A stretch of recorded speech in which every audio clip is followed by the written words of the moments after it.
Good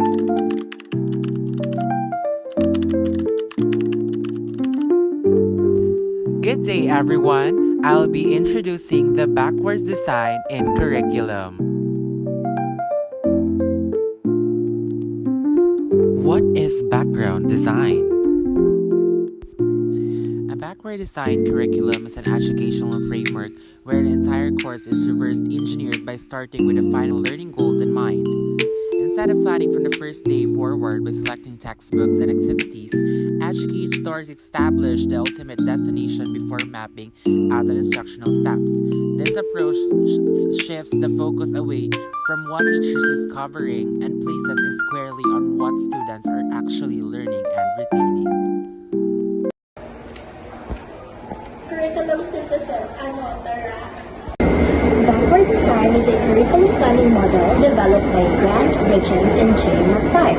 Unlike traditional lesson planning where teachers start by preparing activities, first, backward design begins with an end goal in mind. Teachers first identify what students should understand and be able to do by the end of the lesson or the year. The model follows three stages. First, identify the desired learning outcomes. Second, determine acceptable evidence for assessment. And third is plan learning activities and instruction. So this means teachers first ask, what should students learn? Next is, how will I know they learned it? And lastly, what activities will help them achieve that learning? If I were teaching science in a real classroom, I would apply backward design when creating a lesson about climate change. First, I would identify the desired outcome. For example, I want students to understand how human activities contribute to the climate change and how they can help reduce environmental problems. Second, I would determine acceptable evidence instead of only giving multiple choice tests. I might ask students to create a community awareness campaign, infographic, or short presentation explaining solutions to climate change. Finally, I would plan learning activities. Students could analyze environmental case studies, watch short educational videos, participate in group discussions, and conduct simple investigations related to pollution and sustainability. Through this approach, every classroom activity directly supports the final learning goal. Students are not just memorizing facts, they are applying knowledge to real-life situations. I believe this improves students' learning outcomes because students become more engaged, responsible, and actively involved in the learning process. One major challenge educators face when implementing new curricula is resistance to change. Some teachers may feel uncomfortable using unfamiliar teaching methods because they are already accustomed to traditional approaches.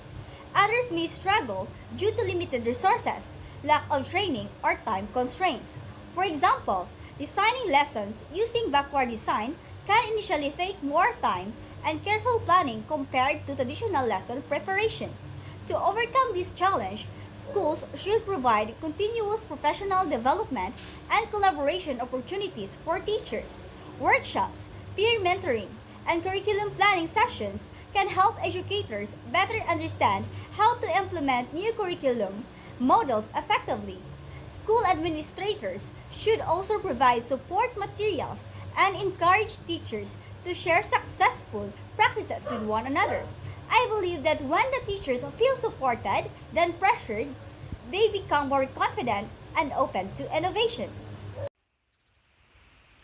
To conclude, backward design is a student-centered approach that makes teaching more purposeful and focused on meaningful learning outcomes. By starting with clear goals, teachers can create activities and assessments that promotes deeper understanding instead of simple memorization. As a science future teacher, I believe this model can help develop critical thinking, active participation, and real-world learning among students. Despite implementation, challenges, proper support, and collaboration can help educators adapt successfully. Thank you everyone for listening.